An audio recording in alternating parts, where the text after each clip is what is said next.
네, 감사합니다. 저희가 이 책에 관해서 오늘은 진짜 딱 한 챕터만 볼 거예요. 그래서 긴 시간은 아니고 저희가 오늘은 좀 짧게 끝내드리고 오늘의 좋은 추억을 가지고 가셔서 다음 주에 꼭 다시 나올 수 있게 하는 게 저의 또 마음이고 또 목적입니다. 이 선교의 현장이라는 게 다이나믹해요. 내가 현재 살고 있는 이 자리부터 정말 그 오직까지 내가 이해할 수 없는 하나님의 특별하신 섭리와 인도하심이 있습니다. 그거를 좀 바라봐야 되는 거예요. 도대체 왜 저 사람은 저렇게 목숨을 걸고 가는가? 이해가 안 가잖아요. 왜 저 사람은 자기가 갖고 있는 거 다 내려놓고 나갔을까? 이해가 안 가잖아요. 또 어떤 분들 보면 왜 이렇게 교회에서 저분은 매년 선교를 다 쫓아다니나? 이해가 안 가잖아요. 이해가 갈 수 없는 게 바로 선교가 하나님이 하신 일입니다. 이해가 갈 수 없는 그 모든 것을 왜 하나님이 이러한 방법을 이끌고 계시는지를 저희가 한번 살펴보려고 해요.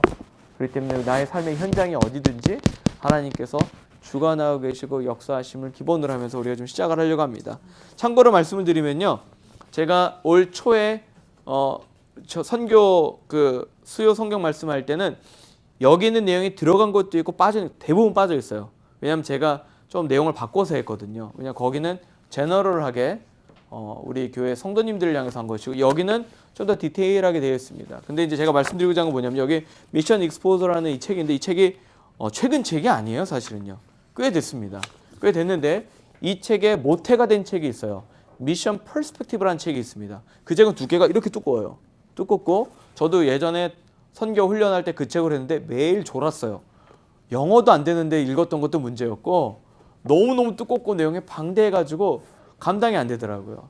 그래서 좀 고생하면서 했었는데 그 책이 도저히 일반 성도님들이 짧은 시간에 하기엔 좀 힘들어요. 아주 롱텀으로 한 20주 정도를 천천히 읽어가면서 숙제도 무지하게 많습니다. 그리고 대부분 한국어로 지금 나왔지만 아카데믹해요. 왜냐면 교수님들이 쓰셔서. 그래서 도저히 안 되겠다. 그래서 그 책을 이렇게 쫙 다이어트 시켜가지고 핵심적인 내용으로 확 줄여놓은 게 이 미션 익스포저입니다. 근데 이 책의 중후반으로 가면 어떤 내용들이 나오면 이제 좀 그 원주민들이 이렇게 사역하고 이런 게 나오는데 사실 60년대 이야기예요. 1960년대도 아닙니다. 단 10년 전만 해도요. 우리가 생각하는 아마존 사람들, 여기 브라질하고 볼리비아 아마존 사람들 있잖아요. 다 빨가벗고 살았습니다. 지금 옷을 입고 살까요? 안 입고 살까요? 입고 살아요. 제가 안 입고 사면 이런 집을 안 했겠죠? 다 입고 삽니다. 왜 입고 사는 줄 아세요? 부끄러워서? 외국 사람이 하도 오는 것도 있고요. 사실 옷이 편하대요. 왜냐면 다 벗고 다니면 긁히고 막 이러잖아요. 그리고 이들이 미디어에 노출되기 시작하면서 이쁜 옷을 입는 게 부러웠어요. 그래서 유니세프나 이런 기관에서 어마어마하게 많은 옷들을 이미 갖다 줬기 때문에 지금은 다 입고 삽니다. 그러니까 우리가 생각하는 막 그런 옛날에 원시한 사람들, 그런 사람들이 사는 세상이 있다고 생각하지만 그분들이 그런 거 막 영상 보면 나오잖아요. 다 빨가벗고 막 이러는 거.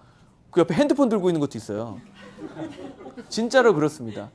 그분들은요, 옛 전통을 중시하기 때문에 그것을 아직 지켜주는 사람도 있을 뿐이지 실제로 삶은요 많이 변했습니다. 그러면 60년대에 쓰여진 책이면 그 옛날에 파푸아 뉴기니라 그러죠. 파푸아 뉴기니에서 사람들 처음 발견됐을 때는요 진짜 사람을 먹던 사람들이었어요. 그 당시만 해도 1960년대까지만 해도 식인의 풍습이 있던 시대예요. 그러니까 선교사님들이 가서 무지하게 많이 죽으셨습니다. 그런 시대가 있었어요. 근데 그걸 갖다가 여기 그대로 이제 기술하고 있는데 또 요즘은 좀 변한 건 사실입니다. 세상은요 급변하고 있어요. 여기 계신 분들 중에 내 손에 스마트폰이 있을 거라고 생각했던 분이 누가 있었어요? 스마트폰이 나온 지 10년 됐습니다. 10년 만에 스마트폰 하나로 전 세계가 바뀌었어요. 세상에서 만들어진 산업혁명 중에 가장 영향력이 큰 게 스마트폰인 거 아세요? 산업혁명 당시에 증기기관차를 집에 갖고 있는 사람이 있었습니까? 없었습니다. 나중에 내연기관으로 해가지고 자동차가 등장했을 때 자동차를 갖고 있는 사람은 극소수였어요. 모든 혁명은 아주 소수에게 의해서 어댑트되기 시작했는데요. 유일하게 셀폰만 모든 사람들이 한꺼번에 어댑트돼가지고 지금 온 세계 인구의 반이 갖고 있습니다. 온 세계 인구의 반이 셀폰을 갖고 있는 이 시대에 우리는 선교라는 걸 해야 돼요. 그러니까 우리가 지금 생각하는 선교의 컨텍스트는 굉장히 많이 바뀌고 있습니다. 제가 10여 년 더 됐죠. 벌써 20여 년 전에 처음 단계 선교 갈 때만 해도 해외 선교 가는 게 쉽지 않았습니다. 왜? 티켓이 굉장히 비쌌어요. 그런데 지금 해외 선교 가는 티켓이 각종 웹사이트를 등장으로 값이 뚝뚝뚝뚝 떨어지더니 비수기 때는 터키나 이런 데 가는 건 800불이면 가요. 제가 2개 나라를 다 거쳐서 하는데 1000불 정도면 다 갔다 옵니다. 그만큼 이제는 우리가 해외로 액세스할 수 있는 이 모든 것들의 기준이 굉장히 낮아지고 있습니다. 그러니까 어떻게 보면 저희는요, 그 누구보다 커넥티드된 월드에 그 누구와 더보다 더 커넥트될 수 있는 환경 가운데 살고 있어요. 그럼 그런 환경 가운데 살고 우리가 도대체 어떻게 해야 되는가? 그거에 대해서 잠깐 보게 될 텐데요. 제가 거기 보면 카피해드린 거 있죠? 카피해드린 거 거기 내용을 저희가 잠깐 보고 가겠습니다. 제가 총 7개의 과로 나아가고요. 1강과 2강은 다 2번씩 쪼개서 갑니다. 그리고 4강과 5강은 저희가 통합해서 좀 다른 매트리얼 가지고 이렇게 갈 예정이니까 그렇게 알고 계시면 좋겠고요. 하나님의 이야기, 이해하기. 그 페이지 몇 장으로 돼 있죠, 저희가? 똑같나 이게 책이? 다 잘렸나요? 안 나왔죠, 밑에. 오케이, 그냥 가겠습니다. 이야기의 힘이라고 돼 있죠? 네. 자, 여기 보면 이야기의 힘이라고 되어 있는. 네. 다 찾으셨어요? 네, 거기 보겠습니다. 일찍부터 사람들은 이야기라는 형식으로 생각을 전해왔습니다. 그렇기 때문에 과학기술, 미디어, 특수화가 발달한 이 시대에도 여전히 무엇으로 생각을 전해요? 이야기라는 것을 전하는 것을. 이야기의 밑줄을 그어보세요. 그러니까 좀 이렇게 편안하게 생각하시면 좋겠어요. 하나님께서 성경에서 말씀하시는 그 모든 것들은 다 스토리라는 것입니다. 이게 영어판을 번역한 것을 더 이렇게 또 딱하게 느낄 수 있는데요. 모든 것은 다 하나님의 스토리예요. 하나님의 스토리가 힘이 있고 그 하나님의 스토리가 우리에게 전달된다는 거죠. 그리고 그 하나님의 스토리가 하나의 책으로 엮어진 게 뭐예요? 밑에 성경이라는 것입니다. 근데 성경인데 그냥 쓰여진 게 아니라 그 옆에 뭐라고 돼 있어요? 읽어보세요. 뭐라고 돼 있죠? 일관된 밑줄 그어보세요. 자, 하나님께서는요 항상 스토리를 통해서 그분의 이야기를 우리에게 주셨는데 이 스토리들이 엮여서 성경이 됐는데 중구난방적으로 모인 게 아니라 일관된, 통일한, 어떤 코히런트한 그런 토픽이 있는 그러한 책으로 이야기로 우리에게 오셨다는 것입니다. 근데 이게 굉장히 중요해요. 왜냐하면 성경이 일관되지 않았다면 우리가 성경을 읽으면서 그 안에 내용을 뽑아낼 수가 없습니다. 하지만 성경이 일관되어 있기 때문에 우리는 일관된 하나님의 스토리를 들어보고자 하는 거예요. 이해가세요? 우리가 갖고 있는 이 성경 가운데 공통된 스토리가 들어가 있는데 일관된 하나님의 스토리가 뭔지를 한번 듣고자 하는 게 이 시간입니다. 그래서 그 페이지 좀 밑에 내려가면 하나의 일관된 이야기이다. 거기에 한번 밑줄을 쫙 그어 놓으십시오. 그리고 쭉 밑으로 내려가면 하나님의 이야기는 하나님이 그분의 백성과 더불어 실제로 행하신 내용을 기록한 것이다. 그러면 하나님의 이야기를 전체적으로 이야기되면 우리의 삶 뭐가 변화돼요? 구석구석이 변화될 수 있다. 이것 때문에 오신 거예요. 내 삶이 하나님의 이야기를 들어보고 하나님이 어떻게 내 삶을 만져주실지 기대하는 시간이 되면 좋겠어요. 이해 가세요? 그래서 원래 저번 학기에 이 강의하면서 중장기 선교 훈련, 그거 원래 제가 이름 그렇게 정한 게 아니고 누가 그러시더라고요. 중장기 선교 훈련으로 가야 된다. 그래서 했는데 그건 아닌 것 같아서 제가 미션 익스포저로 바꿨어요. 왜냐하면 하나님의 스토리가 우리의 삶을 만져주길 저는 원하거든요. 저는 모든 분들이 다 해외로 나가야 된다고 생각하지 않습니다. 분명히 하나님이 우리 삶 가운데 만져주신 가운데 내 영역 가운데 감당해야 될 선교의 역할이 있어요. 그것을 우리가 좀 살펴보기 원하는 겁니다. 그 다음 장으로 넘어갈게요. 자, 하나님의 이야기는 독특하다고 되어 있죠. 수세기에 걸쳐 다양한 밑줄 그으세요. 수세기에 걸쳐 다양한 환경에 있는 다양한 문화권의 사람들이 있었다. 성경에 있는 이 수많은 저자들이요 다 동일한 문화권과 환경에 있던 사람들이 아닙니다. 몇천 년 동안의 그 삶 동안에 왕조도 바뀌고 나라도 바뀌고 언어도 바뀌고 환경도 바뀌고 모든 것이 바뀌었던 그 때에 쓰여진 다양한 그런 것들을 가지고 있는 게 사실 그런 거예요. 하지만 그 옆에 뭐라 했죠? 그러면서도 믿을 수 없을 만큼 통일된 목적을 보여준다. 밑줄 그으세요. 믿을 수 없을 만큼 통일된 목적을 보여준다는 겁니다. 이게 성경이에요. 참 특이하잖아요. 모든 작가들이 자기만의 필체, 자기만의 어투로 이야기를 하고 있는데 결국은 다 공통된 목적을 갖고 있다는 것이죠. 자, 그렇게 보여주고요. 그 밑에 이제 아까 말했던 미션 퍼스펙티브라는 책을 줄였다는 게 내용이 조금 나와 있고, 그 밑에 18페이지 중간에 왜 하나님의 이야기가 계시되는가? 이 계시라는 말이 뭐죠? 계시.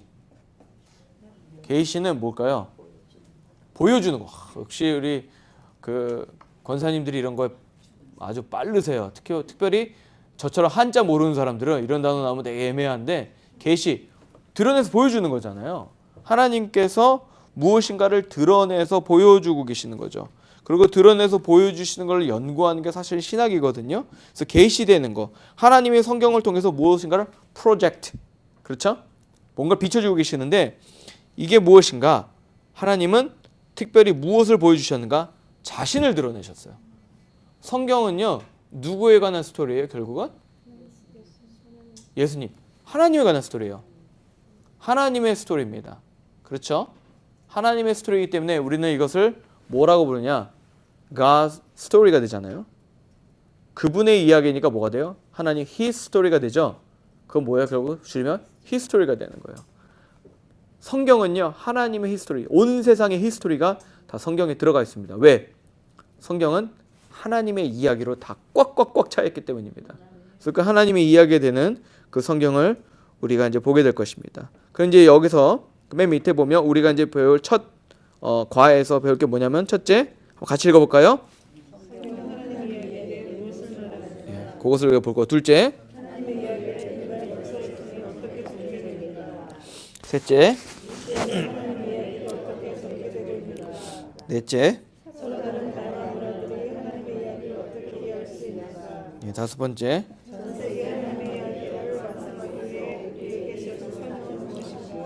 네, 이렇게 우리가 이 책을 통해서 우리가 좀 살펴보는 시간을 갖겠습니다. 특별히 첫 번째 과는 뭐냐면요, 이 성경은 하나님의 스토리에 관해서 도대체 무엇을 말하고 있는가가 이 first chapter입니다. 그 오른쪽에 가면 첫 과에서 배운 게 무엇이냐 써져 있죠. 하나님이 우리에게 성경을 주신 이유가 무엇인가, 또 전 세계적 목적이 어떻게 구체화되기 시작했는가, 뭐 구약의 이야기들은 이런 목적과 어떻게 연결되어 있는가, 이런 것들 나와 있는데 저희들이 그것을 배우게 될 것입니다. 넘어가 볼까요? 자, 그러면 넘어가면 이건 내가 오늘 이 시간은 제가 이 내용을 좀 같이 읽어가면서 지금 저희가 좀 서머라이즈를 하는 그런 시간을 좀 가지려고 그래요. 그리고 다음 주 시간에는 다 읽어 오셔야 됩니다. 그러니까 first chapter를 1과 그 성경적 관점을 다 읽어 오셔야 되는 거예요. 다 읽어 오시면 오셔서 우리가 그것을 갖다가 같이 제가 종합해 드리면서 그 다음에 또 물어보면서 이런 시간을 좀 가지려고 합니다. 여기 보면 세계 복음화 성경에 맨 위에 누가 써져 있죠? 저자가 존 스타트. 이분이 돌아가셨어요. 근데 정말 영적인 거장이시죠. 이 존 스타트 이 목사님이 복음주의의 아주 세계적인 거장 신학자이자도 목사셨는데, 이분이 지금 쓴 내용이 여기 이제 초반에 많이 나옵니다. 이분이 성경적으로 하나님께서 어떻게 역사하신가를 기가 막히게 정립하신 분이에요. 존 스타트 목사님 들어보셨나요 혹시? 존 스타트 목사님이 쓰신 여러 가지 책들, 그 책들을 우리가 사실 제자훈련에서는 아마 요즘은 모르겠네요. 옛날에는 필독이었는데 요즘 모르겠네요. 노서도 있고 한데, 하여튼 이분이 쓰신 글인데, 사실 이분이 그 글은 우리 이것도 제가 알기로는 좀 축약된 거예요. 굉장히 길어요. 굉장히 긴데 기가 막힌 그런 내용들이 좀 많이 들어 있습니다. 한번 우리 같이 좀 내용을 좀 살펴보도록 하겠습니다. 첫 번째, 세계 복음화에 대한 명령 전에 그 위에 단이 있거든요. 한번 제가 읽어볼게요. 성경이 없다면 세계 복음화는 불가능할 뿐 아니라 생각할 수도 없을 것이다. 우리에게 세계를 복음화할 책임을 부여하고 선포할 복음을 주며 그 복음을 선포할 방법을 말해주고 그 모든 것이 믿는 자들에게 구원을 주시는 하나님의 능력이라 약속해 주는 게 바로 뭐라고요? 성경이라는 거예요. 한번 생각해 보세요. 복음을 선포할 능력도 주고, 우리가 왜 복음을 전해야 되는지 책임감도 주고, 이 모든 것을 주는 유일한 소스가 뭐예요 지금? 성경. 그러면요, 여기 계신 분들이 선교 지금 가고 싶어 하잖아요. 선교를 가고 싶어 하시는데 성경을 모르고 선교를 갈 수 있습니까 없습니까? 없어요. 저 이게 되게 중요하다고 보거든요. 왜냐하면 참 많은 분들이 선교 가실 때 열정 갖고 가요. 가면 되지 뭐 이러는데요. 하나님은요, 그냥 가라 그러면 절대 그런 적이 없습니다. 하나님은 선교를 가라가 목적이 아니에요. 우리는 가라, go and make disciple을 해서 go를 우리가 많이 신경 쓰는데 원문적으로도 go가 중요하지 않습니다. 하나님은 가는데 제자 만들기 위해서 가라 그래요. 가서 제자 삼으라가 강조가 되는 거지 가라가 아닙니다.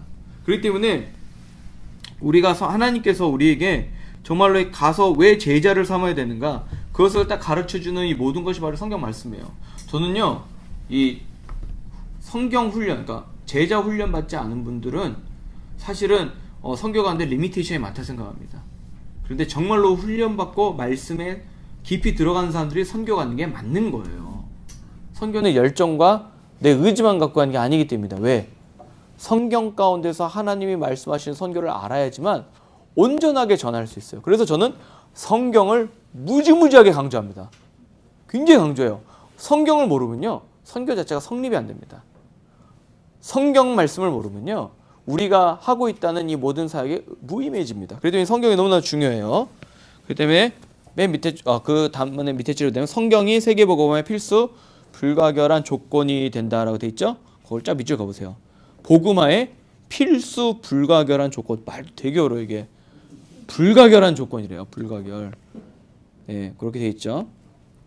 자, 그러면 성경에 나온 내용 중에 뭐가 있는가? 첫 번째 타이틀 같이 읽어볼게요. 시작. 복음화에 대한 명령이 있습니다.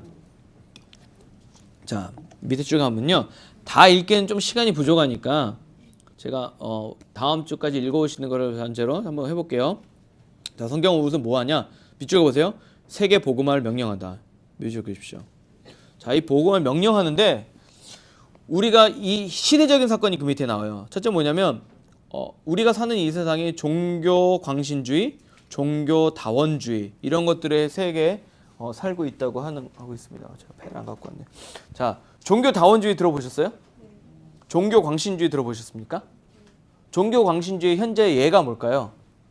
간단한 예가 있습니다. IS예요.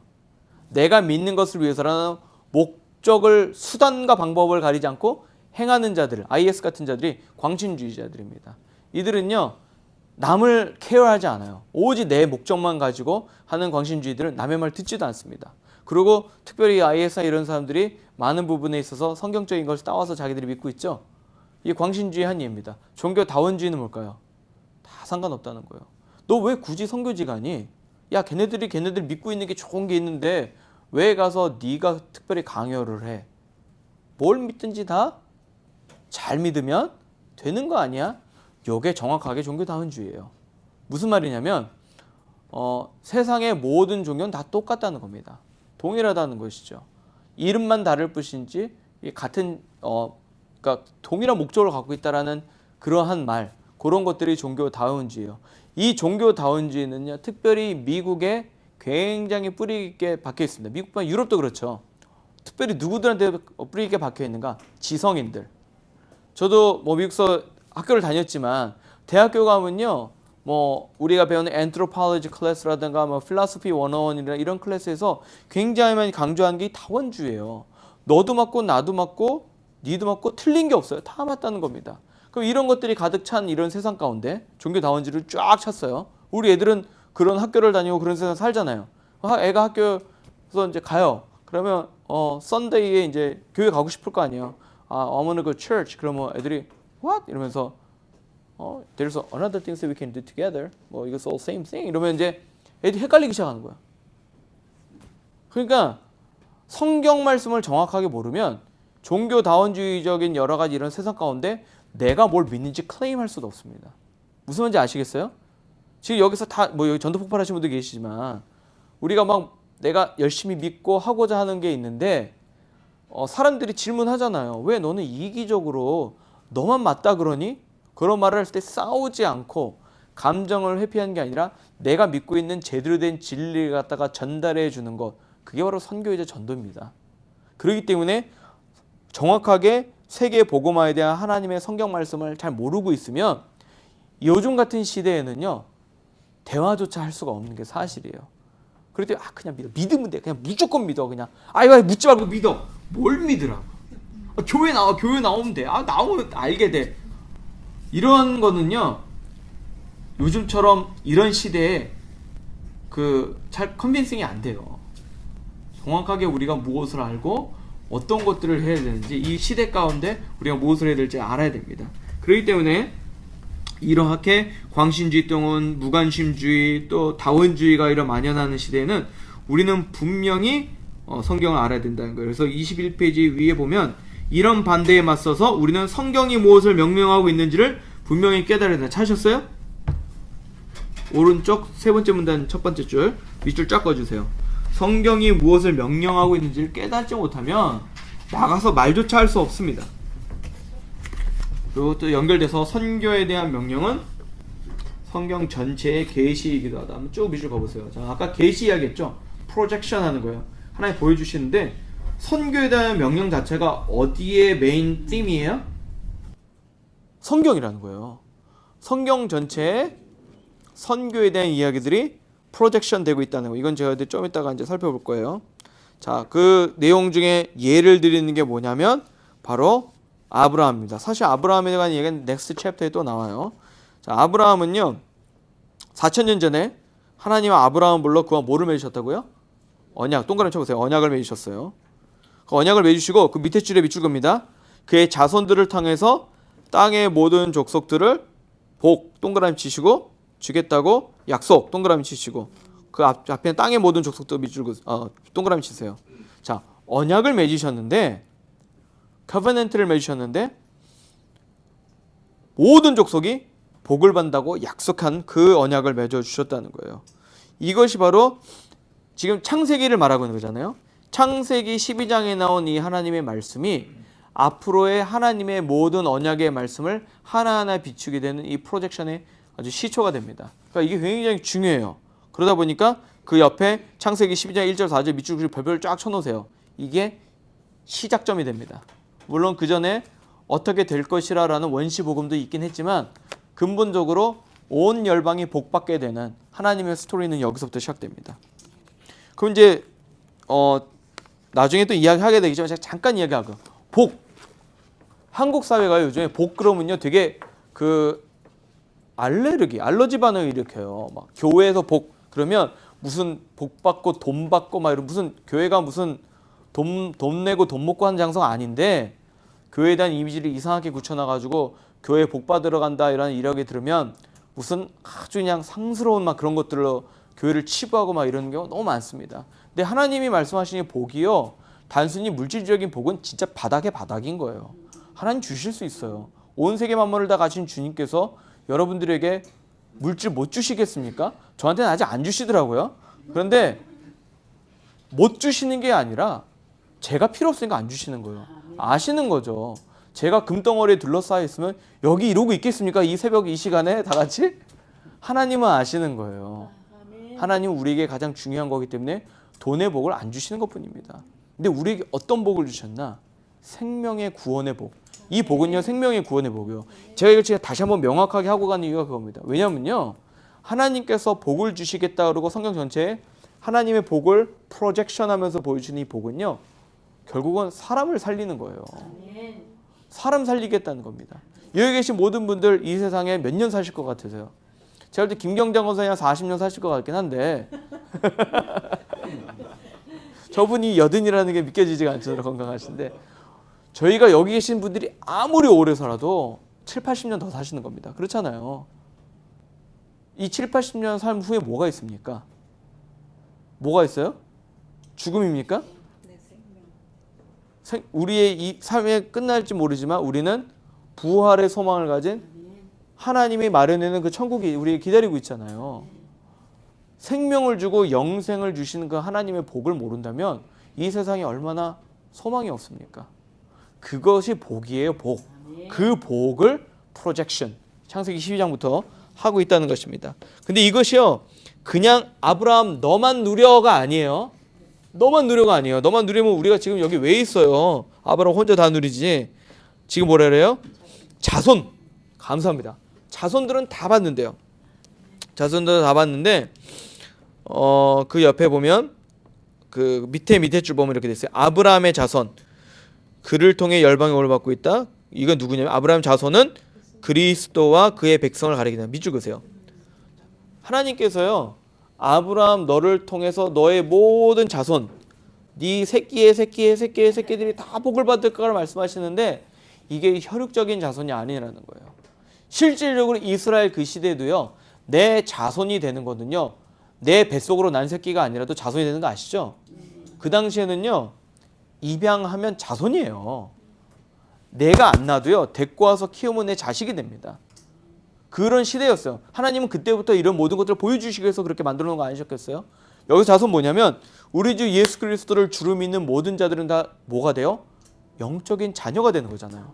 하나님의 자녀가 되는 권세를 주셨으니라고 성경에서 말씀하고 있지 않습니까? 즉 예수 그리스도를 믿는 모든 자들은 다 뭐를 받게 되는 거예요? 이제는 우리는 복을 받게 되는 겁니다. 그러니까 모든 예수 그리스도 믿는 자들이 이 복을 누리게 되는 거예요. 이러한 것들을 해주셨다는 것이죠. 그 밑에 보면요. 밑줄 한번 가볼게요. 우리가 믿음으로 그리스도께 속해 있다면 우리는 아브라함의 뭐라고요? 영적 자손. 동그라미 쫙 치시고 그 다음에 모든 인류에 대해 책임이 있다라고 되어 있습니다. 자, 그 밑에 단으로 넘어갈게요. 그런 이런 약속이 있었는데 이 약속들이 구약에서 그냥 끝냈냐? 끝났습니까? 이 약속이 지금에도 유효하고 우리가 정말로 믿게 된 이유는 딱 하나입니다. 누가 오셔서 확증해 줬어요? 예수님 밑줄 그으시고 별표를 막 치세요. 예수님. 요거 없으면 선교도 필요 없고 요거 없으면 구약의 약속은 이스라엘로 끝나는 거예요. 예수 그리스도를 믿는 자들에게 자녀가 되는 권세를 주셨기 때문에 이 모든 것들이 지금 나에게도 적용되고 내 앞에 계신 우리 집사님에게도 적용되고 하게 되는 것입니다. 자, 예수님은 이 땅에 오셔서 약속들을 확증하셨어요. 그 밑에 볼게요. 자, 하늘과 땅의 모든 권세가 자신에게 주어져도 엄청난 주장을 하셨죠. 이 말이 뭐예요? 결국은 예수님이 왕이라는 말이죠. 왕께서 결정하신다는 거죠. 그리고 우리들에게 가르침을 가르치라고 명령하셨습니다. 그렇죠? 마태복음 28장 19절 명령한 게 나와 있습니다. 그리고 그 명령을 하는데 그냥 명령한 게 아니고 누가 왔어요? 누가 왔죠? 밑에 보면 다 나와 있습니다. 누가 왔죠? 크게 성령님이 오셨어요. 자, 하나님 예수님께서 확증해 주셨는데 돕는 자로서 보혜사 성령님이 오셔가지고 이 일이 시작했습니다. 그래가지고 그 밑에 밑줄 그어요. 그들은 땅까지 이르러 예수님의 증인이 되었으며 성령님이 오니까 이런 역사가 일어나요. 밑줄 그으세요. 그리고 그 이름을 위하여 이 일을 했다라고 되어 있습니다. 이해 가세요? 자, 그러고 나서 밑에 중에 볼게요. 자, 좀 내려가면 바로 교회가 전 세계를 대상으로 선교하는 것이다라고 되어 있는 거 보이세요? 혹시? 밑에서 하나 둘 셋 넷째 줄 거기 줄을 쫙 그어보세요. 교회가 전 세계를 대상으로 선교하는 것이다. 이 교회는 언제 선교하는 것인가? 바로 예수님께서 영광 가운데 다시 오신다고 약속을 해줬잖아요. 그 예수님이 가셨죠? 지금 우리와 함께 계시긴 하지만 physically 가셨잖아요. 그 예수님께 다시 오신다고 약속했잖아요. 예수님이 다시 오실 그때까지 우리는 뭐를 하는가? 교회가 전 세계 대상으로 선교하는 것. 거기에 교회 동그라미 치십시오. 교회 별표 치시고.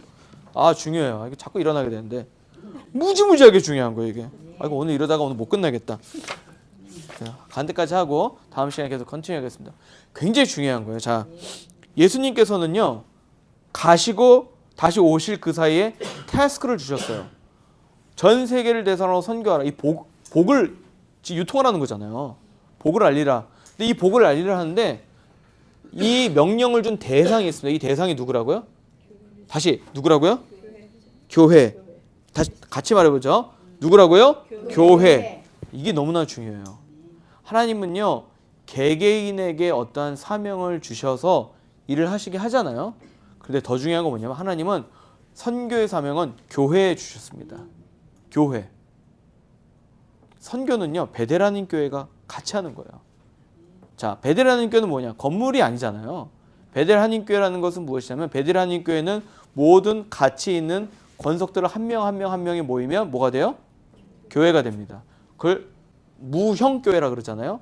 한 명 한 명 한 명이 모여서 하나님의 교회가 되는 것입니다. 예수 그리스도가 머리가 되시고 그리스도의 몸된 지체가 우리잖아요. 그리스도의 몸이 교회가 되는 거 아닙니까? 그 예수 그리스도께서는 개개인이 아니라 그룹에게, 교회에게 이 거대한 사명을 허락해 주셨어요. 또 저는요 선교 혼자 하러 가신다는 분들을 말립니다. 근데 꼭 한다 그러신 분은 어쩔 수는 없지만 그래도 좀 지양하시면 좋겠어요. 왜냐하면 하나님은 개인전이라 그러나요? 이렇게 혼자 나가가지고 혼자 뛰는 이런 분위기로 만들어 놓으신 분이 아닙니다. 함께 뛰고 함께 사역하기를 원하세요. 그러니까 우리가 해시바 때 기도하는 거예요. 그러니까 우리가 후원을 하는 겁니다. 함께하길 원하세요.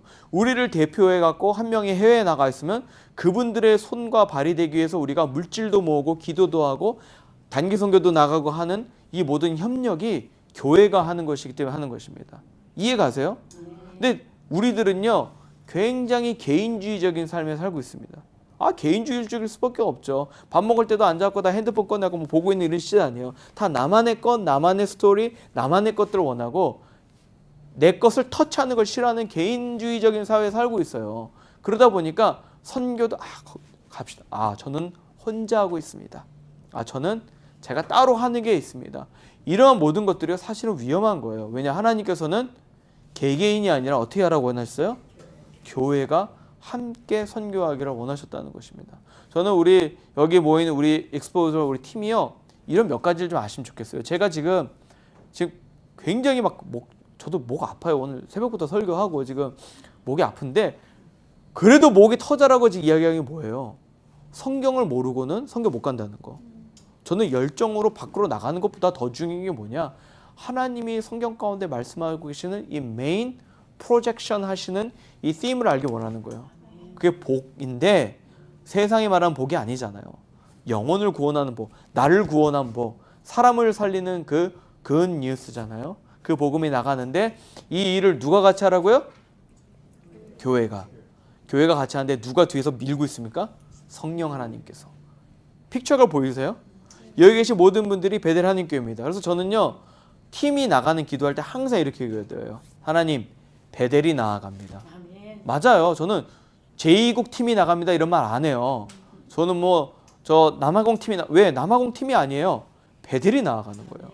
베델이 나아가는데 남아공 팀이 짜여진 거예요. 남아공을 향해서 베델을 하나님께서 만들어서 보내시는 거예요. 제2국 팀도 그렇습니다. 누가 오라 그래서 가고 뭐라고 이래서 간다고 하지만 하나님이 모아준 팀 베델이 하나가 되어 나가는 겁니다. 그러니까 저희는요 선교는 그런 거예요. 하나님의 복된 소식을 그들이 알게 하기 위해서 베델이 누구의 힘으로? 중요해요. 성령의 힘으로 나아가야 됩니다. 그러니까 저는요 개인적인 열정과 개인적인 뭐라 그래야 될까요? 그 힘을 가지고 나아가지 말라고 하고 싶어요. 교회가 나가는 겁니다. 그것이 너무나 중요해요. 그래서 이러한 것들 가지고 나아가야만 합니다. 자, 그럼 넘어가 볼게요. 그리고 이 모든 것들은 성경에 다 들어가 있고요. 그 성경에 들어가 있는 내용들이 창조, 하나님 성품, 회개하는 자, 약속 이런 것들이 되어 있다고 되어 있고 왼쪽에 네모 박스가 있죠. 하나님의 교회는 그리스도가 다시 오실 때까지 복음을 전하라는 명령을 받은 다국적이며 선교적인 공동체이다라고 되어 있습니다. 네, 잠깐 제가 정리를 좀 해볼게요. 왜냐면 제가 하다 보면 제가 자꾸 정리를 하는 이유가 있습니다. 왜냐하면 이게 지금 도표가 아니잖아요. 글이에요. 글인데 이 글이 우리 머릿속에 정리가 돼야지만 우리가 이해가 가는 거겠죠. 제일 어떤 것이 뭐냐면 하나님께서 우리에겐 성경을 주셨어요. 그리고 성경은 하나님의 스토리로 차여져 있습니다. 근데 이 스토리가 막 중구난방의 여러 가지 스토리가 아니고 스토리는 달라 보이지만 하나의 목표와 하나의 주제를 갖고 있어요. 그 하나의 스토리의 내용을 우리가 뽑아내서 살펴보려고 합니다. 그리고 그 성경에서 하나님이 말씀하신 그 하나의 스토리가 바로 무엇이냐? 바로 세계 복음화에 대한 명령이라는 거예요. 근데 세계 복음화의 명령에 대해서 알려면 성경을 잘 알아야 돼요. 왜? 요즘 시대에 성경도 잘 모르면서 복음 전하면 깨갱하는 거예요. 왜? 종교다원주의야, 종교 필요 없다는 사람들, 그리고 광신도들 이런 데에서 우리는 성경이 전한 메시지를 명확하게 알아야 되고 그 성경이 말하는 그 메시지가 하나님께서 프로젝션하는 메시지는 바로 무엇이냐? 온 세상의 복된 소식, 사람을 살리는 이 기쁨의 소식을 나와 내 가족과 내 친척과 내 친구들과 온 세상에 전하게 되는 도구로서 우리를 사용하셨어요. 왜? 우리가 예수 그리스도의 자녀가 되었기 때문이죠. 예수 그리스도를 믿는 자마다 자녀된 권세를 주셔서 우리 또한 누구의 자녀가 돼요? 아브라함의 자녀가 됐기 때문에 나 또한 그 복을 누릴 권리가 충분 정도가 아니고 복을 다 받은 자들입니다. 우리는 그 기업을 받은 자들이에요. 그렇기 때문에 그 기업을 받은 우리가 나로 끝나는 게 아니라 전하러 나가야 되는데 이 전하는 나가는 것을 누구를 통해 일을 시키자? 성령님을 통해서 일을 역사를 하시는데 성령님께서 역사하시는데 개개인이 나가는 게 아니라 누구를 통해서 나간다고요? 교회. 우리 베델교회를 통해서 나가게 된다는 것입니다. 오늘은 여기까지만 딱 할 거예요. 그래서 이런 식으로 저희가 좀 정리를 좀 하시면서 나가야 되겠습니다. 내가 다음 시간에는 이제 제가 이거 막 좀 쓸 거예요. 그래서 제가 첫째 강하고 둘째 강을 좀 포커스를 좀 이런데 좀 많이 하는 이유가 뭐냐면요. 이러한 것들이 사실 선교 훈련할 때는 다 빠져요. 선교 훈련한다 그러면 우리가 많은 경우에는 현지 가서 해야 될 것 이런 것들을 우리가 좀 많이 하게 되는데 저는 그런 것들은 둘째라고 항상 생각합니다. 사역은요. 둘째예요. 항상. 가서 사역해야죠. 가서 도와야죠. 가서 선교사님 기쁘게 해드릴 수도 있고 거기 현지인들을 섬기는 모든 걸 할 수 있는데 사역은요. 하나님이 하시는 거예요. 그렇기 때문에 내가 가서 요번에 목표는 막 20명, 30명을 섬기는 건데 못할 수 있습니다. 그거 못한다고 하나님의 사역이 망하지 않아요. 하나님이 주인이십니다. 하나님의 사역을 하실 거예요. 올해 못하면 내년에 하실 거고 내가 못하면 다른 팀이나 돌덩어리를 들어서도 하실 게 하나님의 사역입니다. 그래서 저는 베델교회가 사역하는 교회 되지 않길 원해요. 베델교회는요. 하나님의 뜻을 하나님의 마음을 품고 선교 현장에 가서 하나님의 마음을 시원케 하는 팀이 되기 원합니다. 그렇기 때문에 이러한 것들 제가 좀 계속 강조할 수밖에 없어요. 그래서 오늘 여기까지 할게요. 아직까지 너무 길지 않았죠? 네, 다음 시간에는 저희가 이 1강 다 읽어오신 거 가지고 제가 내용을 좀 나누며 하는 시간 갖겠고 초반에 이렇게 우리가 저 PPT로 되어 있는 걸 좀 보면서 거기 가는 시간을 갖겠습니다.